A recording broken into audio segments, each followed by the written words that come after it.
220 AD, the Great Wall.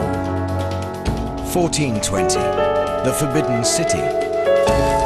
1997, Three Gorges Dam. 2002, China does it again. Chinese engineers and workers tackle one of the biggest construction projects on Earth.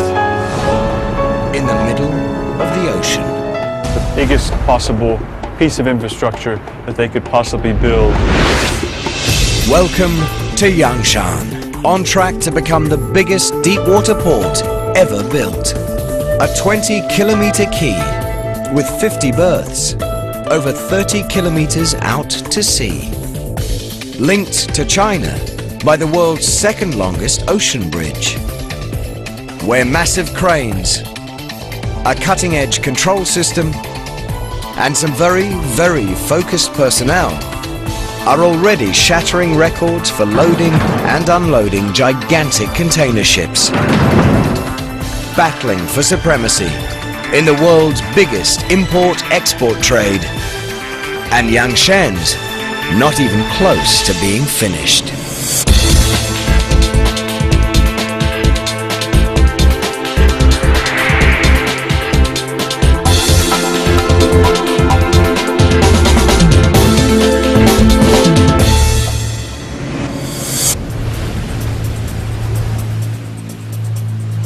Spring 2007. The Gudrun Maersk, one of the largest container ships on Earth, sails 32 kilometers off the Chinese coast. I started turning so early, but due to the current, then I could see it afterwards that it was a good idea. Her deck stacked high with 3,000 shipping containers, a multi-million-dollar cargo. And 32 kilometers out at sea, the crew of the Gudrun Maersk is just about to put it all overboard. At one of the biggest cargo facilities on Earth.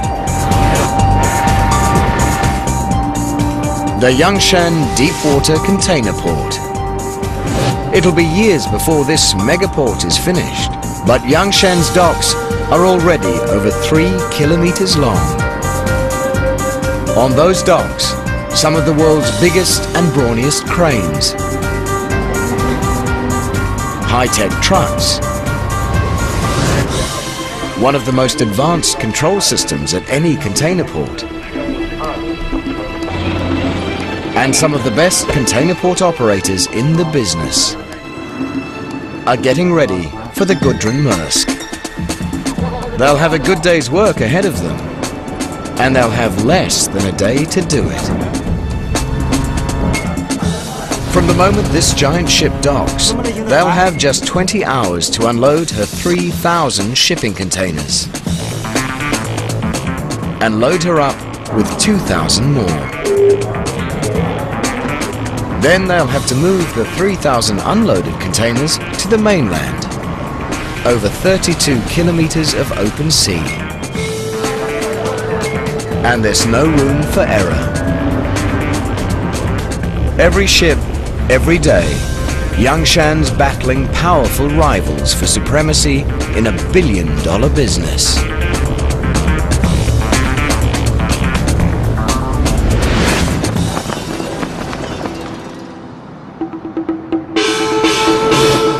Shanghai, China's biggest city and the world's busiest cargo port.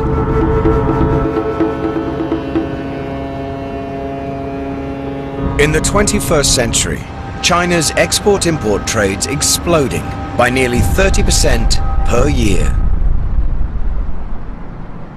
And Shanghai's in the right place at the right time.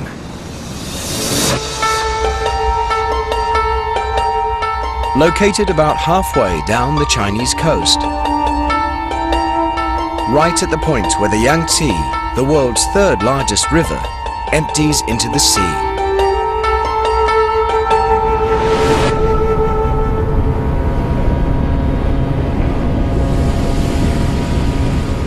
Billions of dollars of goods made in China travel down the Yangtze to be shipped abroad.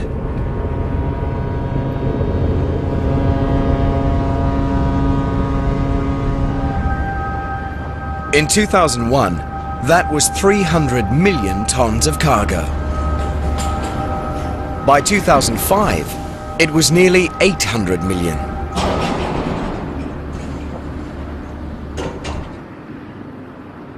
Shanghai should be sitting pretty. But it's got problems. Big problems. Problems these two guys deal with every day.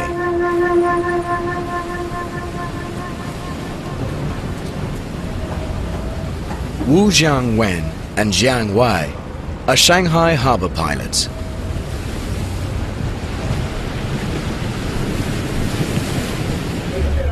Their job: climb on board cargo ships arriving from the open sea and steer them to a safe berth at Shanghai's docks.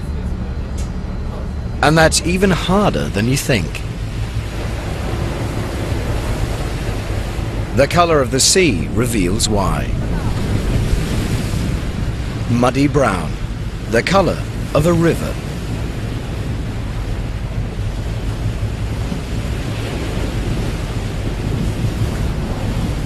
Every year, millions of tons of silt wash down the Yangtze River and into the sea.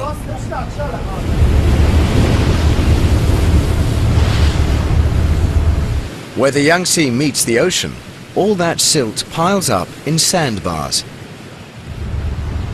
Exactly where hundreds of ships are sailing into Shanghai.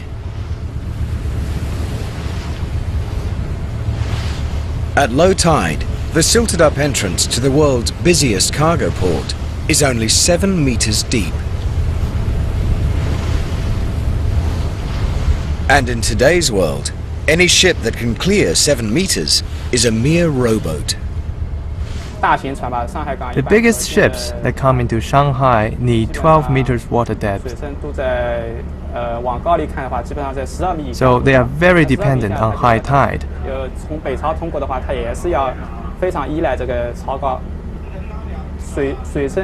So when we go in or out of port, we have to pay very careful attention to the height of the tide.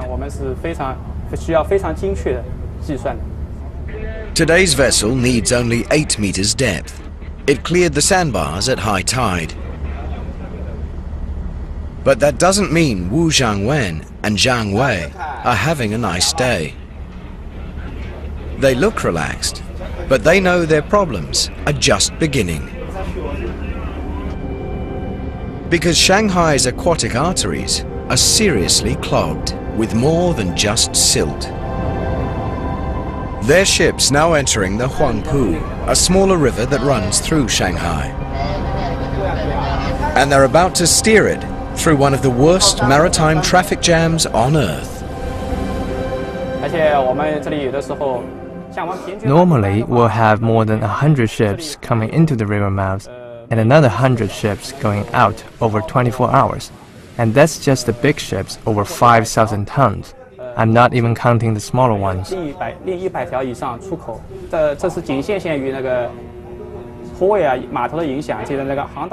is not a simple matter of one ship following another.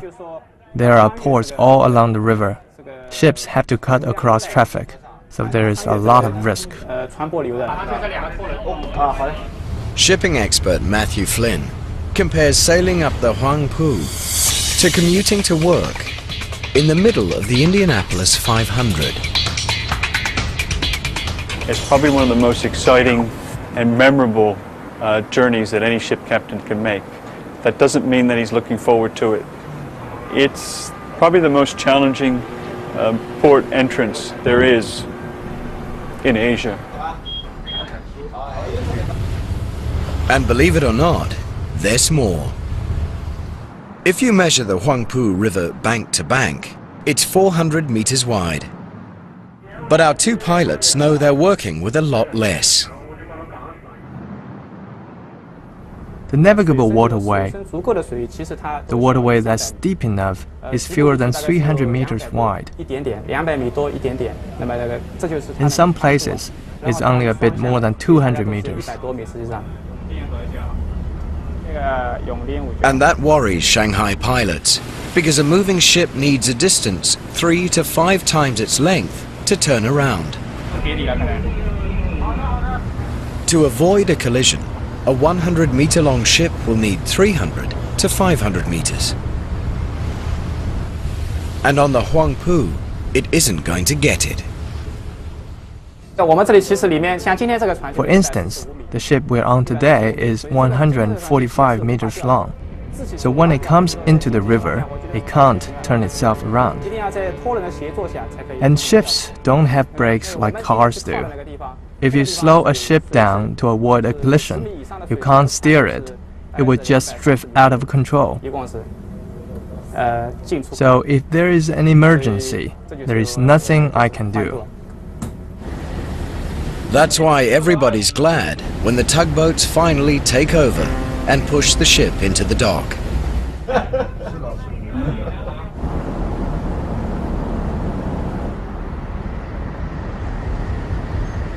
Because to these guys, a cruise up the Huangpu is about as relaxing as steering a runaway truck through a crowded shopping mall. Shanghai's navigational challenges make life interesting for Wu Zhanwen and Jiang Wei. But why should they be a big problem for Shanghai? After all, Shanghai's been a world-class port for decades. All that time, the Yangtze was choking with silt. And the Huangpu was never much wider. So what's changed? This has. The size of the ships sailing into Shanghai. Gigantic container ships. The most cost-effective way to move enormous quantities of freight around the planet. If they can't get their cargoes in and out of Shanghai, Shanghai can't give the world what it needs. Ships will go elsewhere, and Shanghai will be left behind. After World War II, shipping containers revolutionized the cargo industry. Unlike loose cargo, packed containers could simply be offloaded onto waiting trucks and driven away. The first ships carried only a few dozen containers. It didn't take a shipping genius to realize that the more containers one ship could carry per voyage, the more money ship owners would make. So container ships got bigger and bigger and bigger. Well, if you're making $1,000 per container that you're hauling across the ocean, it's a dollar and cents type of equation. The bigger ships that you can build, the more cargo that you can carry. In the 1990s, Shanghai built new container ports at Waigaoqiao on the ocean just beyond the mouth of the Yangtze. Ships docking at Waigaoqiao didn't have to sail up the Huangpu, and the water there was over 12 meters deep. For a time, things seemed fine, but then the ships got even bigger. As big as the Gudrun Maersk, over 40 meters wide, over 300 meters long, longer than the Eiffel Tower, and needing deeper water than Waigaoqiao could offer.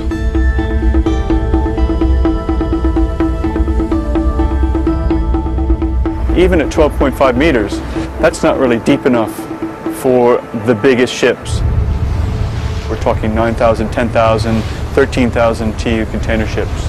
So you really want something that's at least 15 meters. Today's megaships, like the Gudrun Maersk, are in a class by themselves. A class called Post-Panamax, because they're too wide to fit through the Panama Canal. And they're also too big for Shanghai. Steering a 350-meter-long vessel up the traffic-choked Huangpu isn't the best idea. And the Huangpu's 400-meter wide channel isn't much wider than the Gudrun-Maersk is long.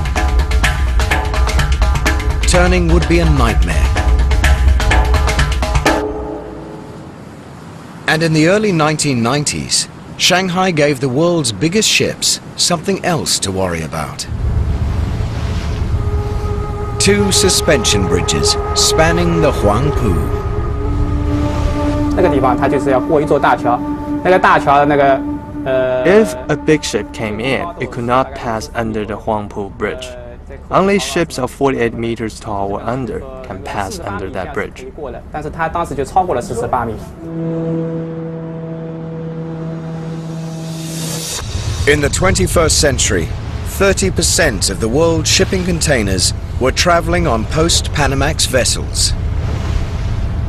And Shanghai still wasn't deep enough, wide enough, or big enough to let those ships come in.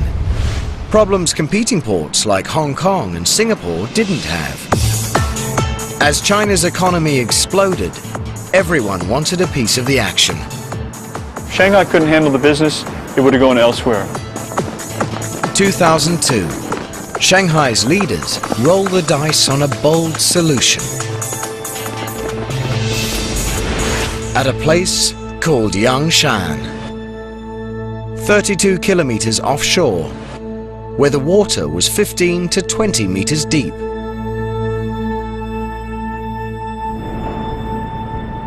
Today, Yangshan is a large island that can easily accommodate a world-class container port. But when Shanghai's engineers chose it, over 60% of it didn't exist. Yangshan was just what nature made it. A collection of tiny islands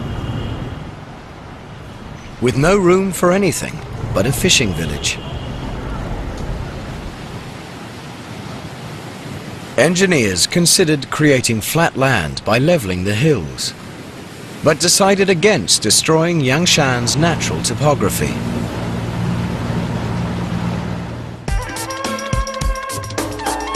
Instead, they decided to build the world's biggest container port virtually from scratch. Yangshan Port is this enormous deep water project that was built kind of on a fresh sheet of paper, the biggest possible piece of infrastructure that they could possibly build to stamp Shanghai's kind of dominance over container shipping. The plan called for a true megastructure, a 20-kilometer quay where 50 ships could dock at one time, and a port that could process 25 million shipping containers in 1 year, 70,000 in just one day. Price tag, an estimated $18 billion. 2002. Construction begins on Yangshan Phase 1. Engineers begin transforming these lonely islets into the world's biggest container port. It's like trying to tie a butterfly knot in the middle of a raging river. You've got water that's flowing 2 meters a second. These guys are up against typhoon, bad weather, fog. They're 35 kilometers offshore. There's no power, there's no water. There's probably more inhospitable locations, but there certainly isn't a tougher location to work in for such a big project.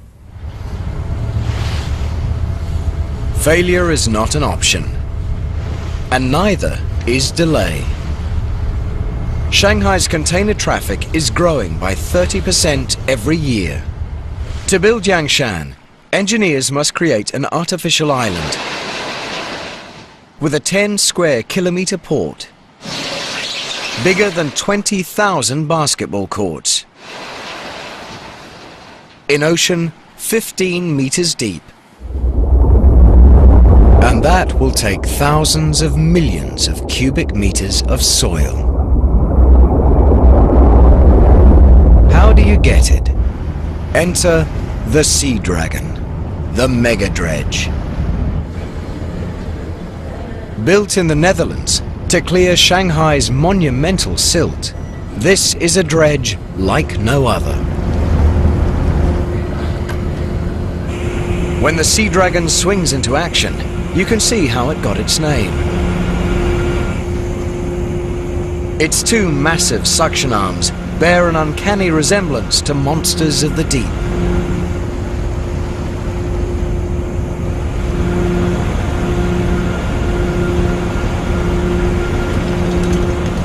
Ocean floor mud as deep as 45 meters can't escape their jaws. And they don't just eat a lot, they eat fast, thanks to some mega-power topside.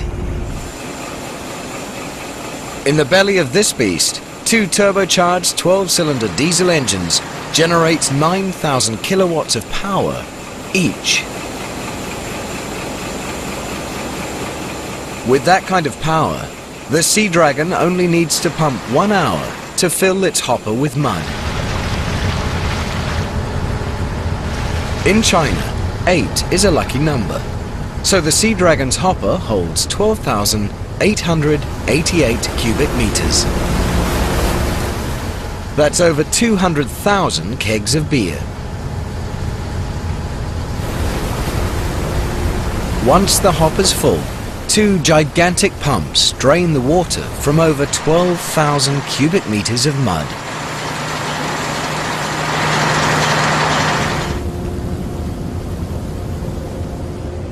And Captain Yan says that when it's time to deliver the payload, his dredge leads the pack.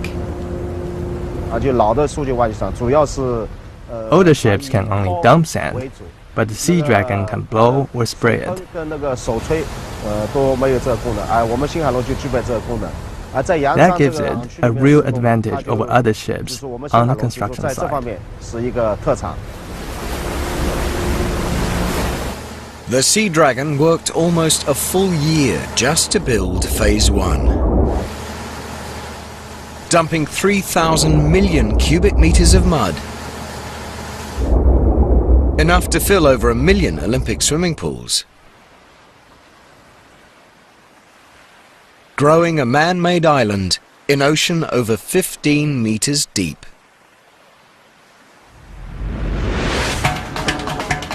The Sea Dragon's done its job. For now.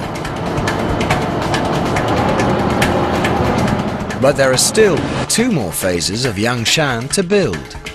And they'll need 13 billion cubic meters of mud. Enough to fill Loch Ness. Turning open sea into 10 square kilometers of world-class container port in under 4 years is pretty impressive. But Yangshan only proves itself when the world's biggest container ships come to call. Now, one of the biggest, the Gudrun Maersk, is ready to unload. And the port of Yangshan has to unload her 3,000 containers, reload her with 2,000 more, and send her on her way in just 20 hours. Over those 20 hours, Yangshan's state-of-the-art technology and the people who run and manage it must once again show the shipping world that they're among the best. Because in this high-stakes world, no matter how good you are, you're only as good as your last ship.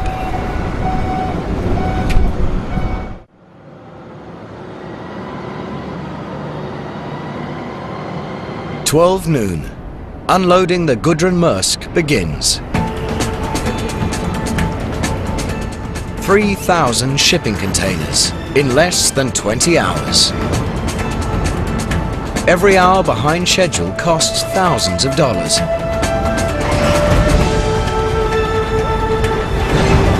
And takes you down a notch in the eyes of the shipping world.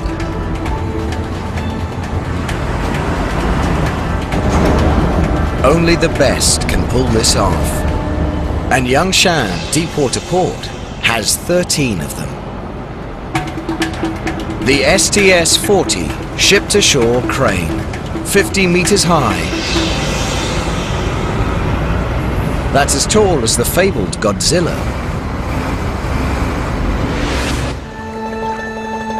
And they're manufactured right in the neighborhood, at the Zhenhua Company on Chongqing Island at the mouth of the Yangtze, only 125 kilometers from Yangshan, the biggest crane factory in the world. But even at this mega factory, where mountains of metal seem to float on air, the Yangshan cranes were a tall order.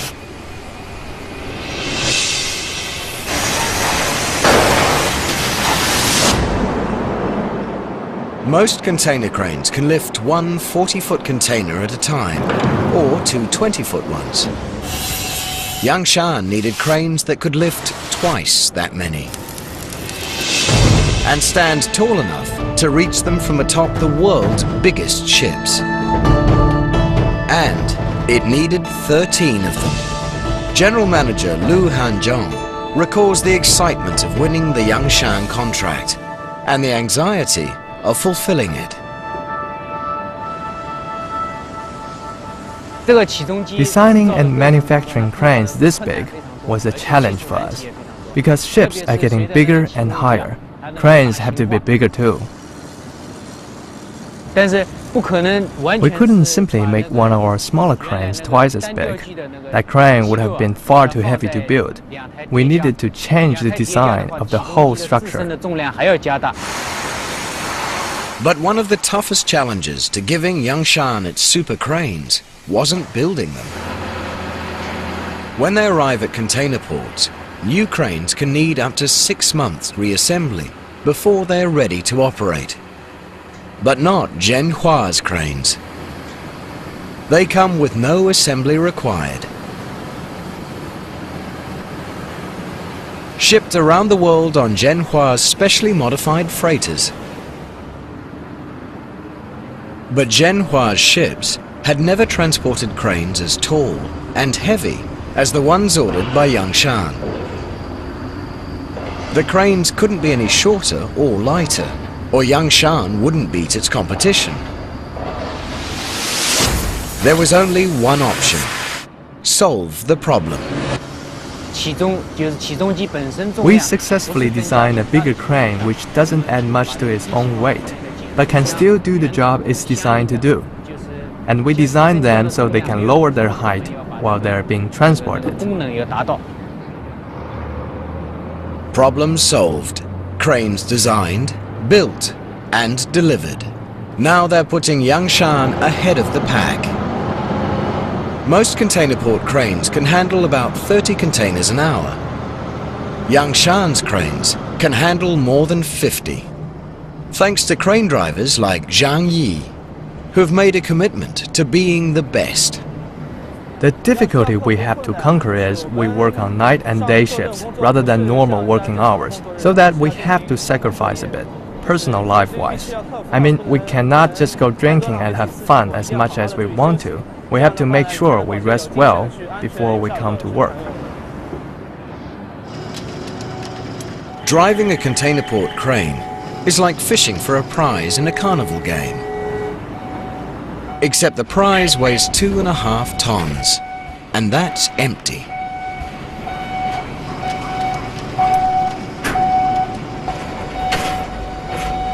Sitting in a cab meters up, the operator has to maneuver the crane's lifter, called a spreader, into position over each container, then lower it by eye and by hand.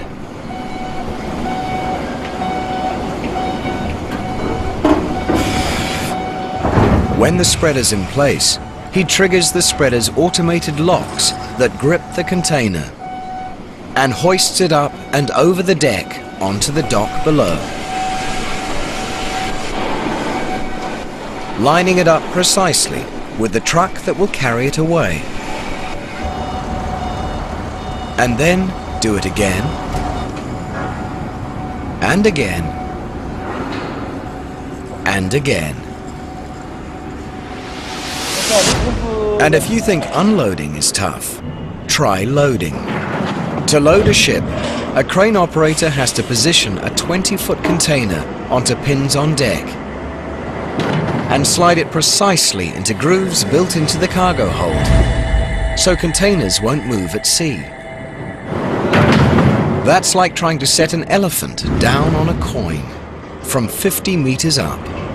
And a crane driver doesn't have all day to get it right. If containers move too slowly, ship owners fall behind schedule and lose money. But if they move too fast, they can swing out of control, endangering cargoes, people, and cranes. And a bumped container could mean damaged goods inside. So crane drivers have to develop an instinct for loading and unloading at exactly the right speed. The cranes put the containers onto trucks, which move them from the dock to the container yard. At the yard, rubber tire gantry cranes take the containers off the tractors and put them on the ground. But there's a lot more to this process than just heavy lifting. Shipping containers look alike, and unless you can match their numbers with the list, there's no way to tell them apart.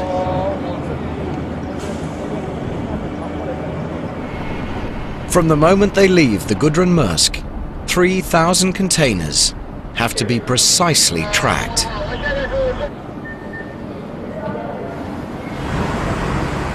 A misrouted container means unhappy customers and a bad reputation for Yangshan. A lost container is unthinkable. But it's unthinkable thoughts like these that keep operations manager Shi Minhua fully focused throughout his shift. More than anywhere, the burden of success or failure rests squarely on his shoulders. For the duration of his shift, he'll bear the ultimate responsibility for keeping the operation on time and on track. The port runs 24 hours. We are under a lot of pressure to work fast, but we try our best to fulfill our service promises to our customers. If anything does go wrong, the buck stops with Shi Minhua. And there's plenty that could go wrong.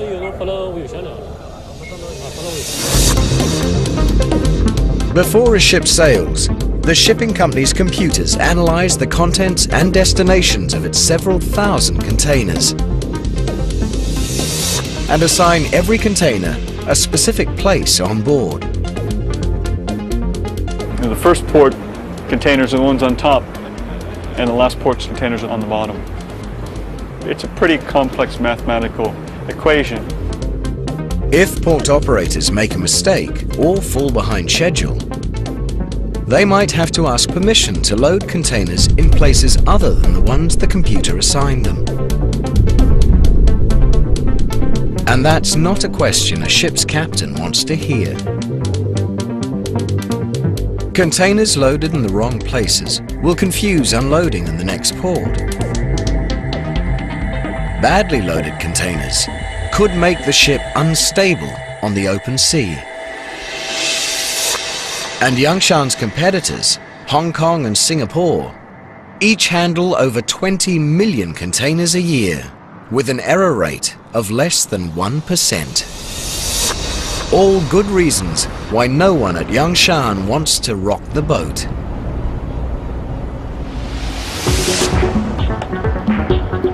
Fortunately, Yangshan has a brain to match its brawn. A cutting-edge control system developed by the port of Shanghai.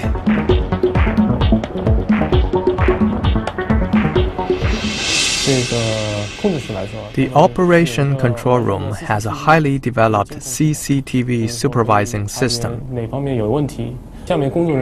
which can help to detect any potential problems.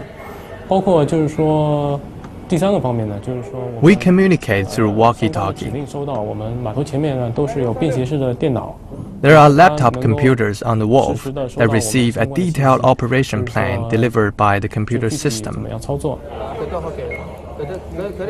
Cranes, trucks, and rubber tire gantry cranes all have cab displays electronically linked to the port control room. So crane operators and drivers know exactly which containers they're moving, when to move them, and where they go.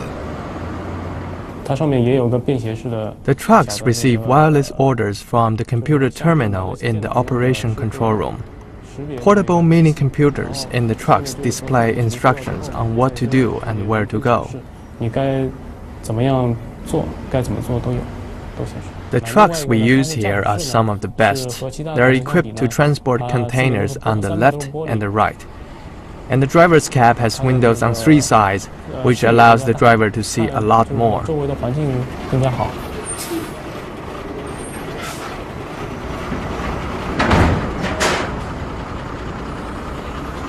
The Yangshan system maximizes efficiency.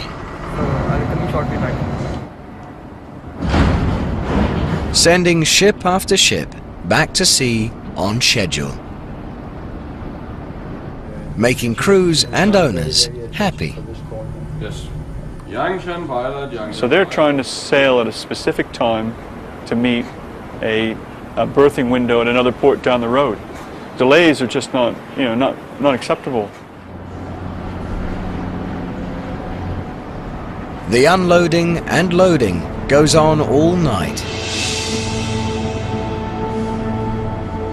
and past the break of day. 20 hours after she docks, the Gudrun Maersk departs Yangshan, leaving behind 3,000 containers filled with imported goods. Taking with her 2,000 others filled with exports. Xi Minhua and the Yangshan team can finally relax and call it a day. A very long day. But Yangshan's job isn't over yet. 3,000 shipping containers have to be delivered. Customers have waited weeks for the Gudrun Maersk to bring them across the ocean.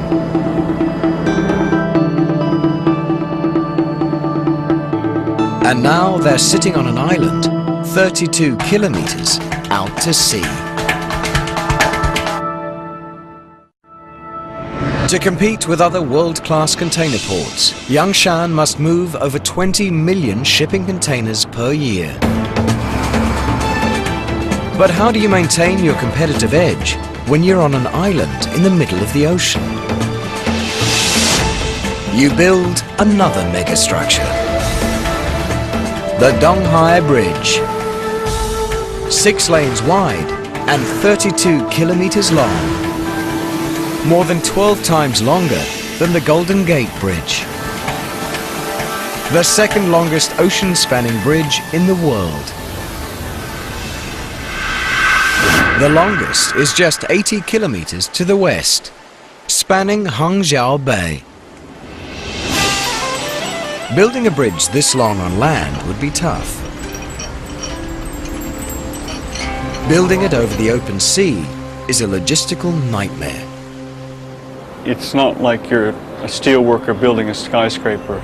You don't have electricity out there. Everything that you need to do your job has to be taken in by barge and back and forth in that fashion.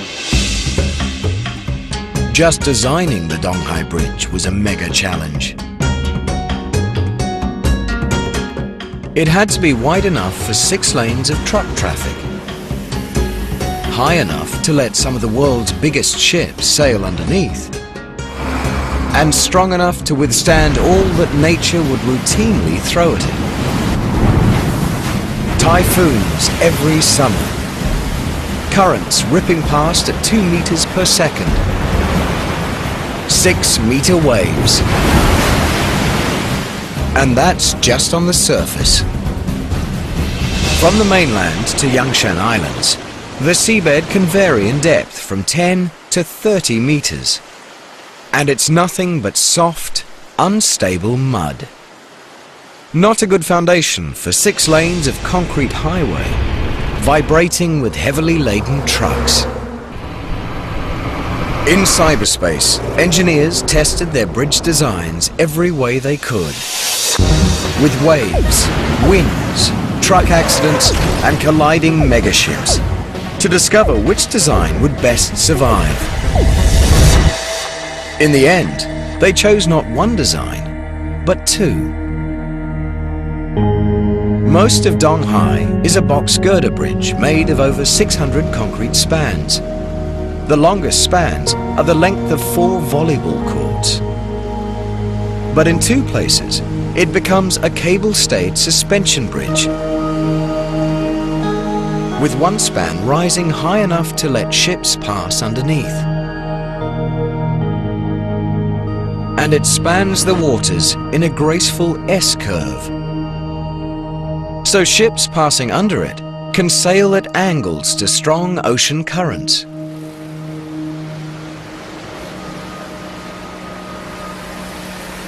By 2002, engineers had a bridge that worked beautifully, on paper and in their computers. Now, they had to build it.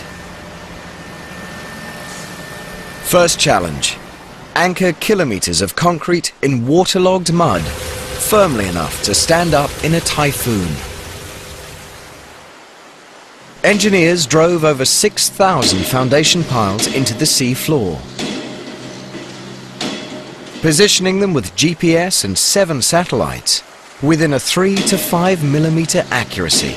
20 plus meters of water, then another 40 meters down below before they actually reached bedrock.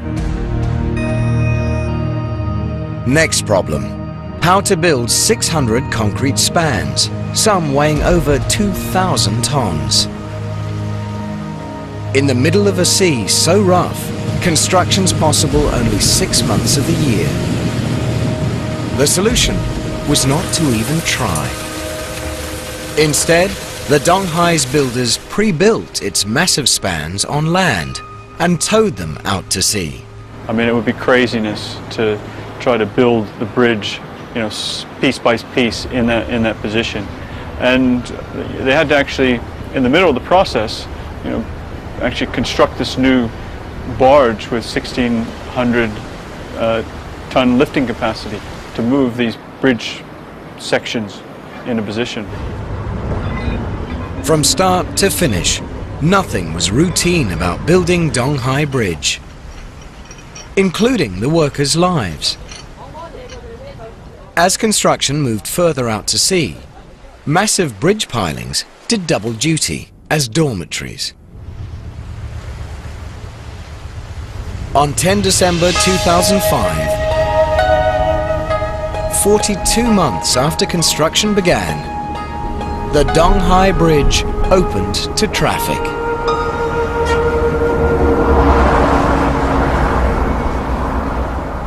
Since then, nearly 3 million containers have crossed its S-shaped span.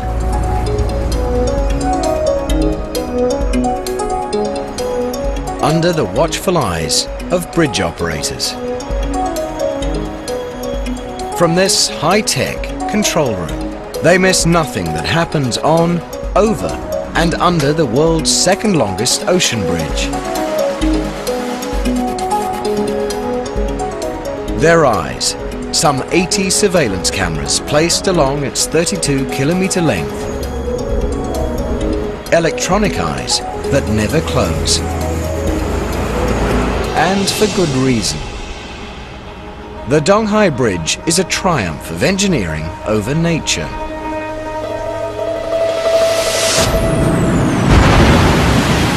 But nature isn't giving in that easily. Typhoons and fog can make driving on the Donghai Bridge hazardous. In 2006, Super Typhoon Chanchu battered China with powerful waves and winds.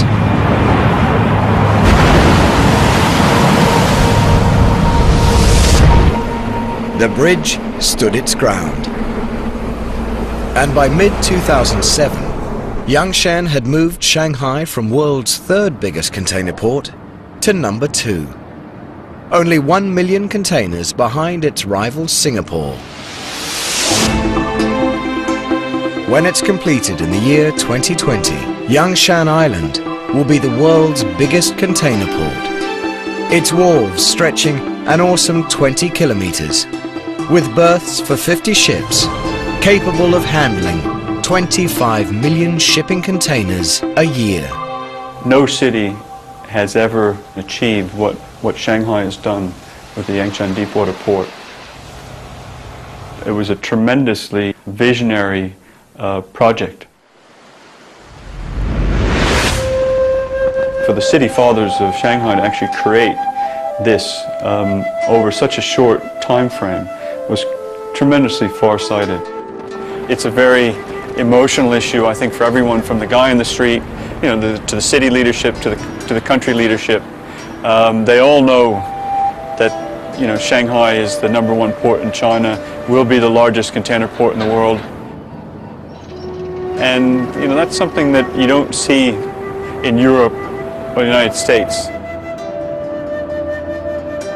For someone, you know, in Los Angeles versus Oakland saying, geez, we've got the biggest container port in the United States, they don't know, and they probably don't care. But here, it's something that everyone knows about, and it's something that they're intensely proud of achieving. But shipping companies are already designing even bigger container ships. Mega ships that will demand even longer docks, bigger cranes, and deeper water.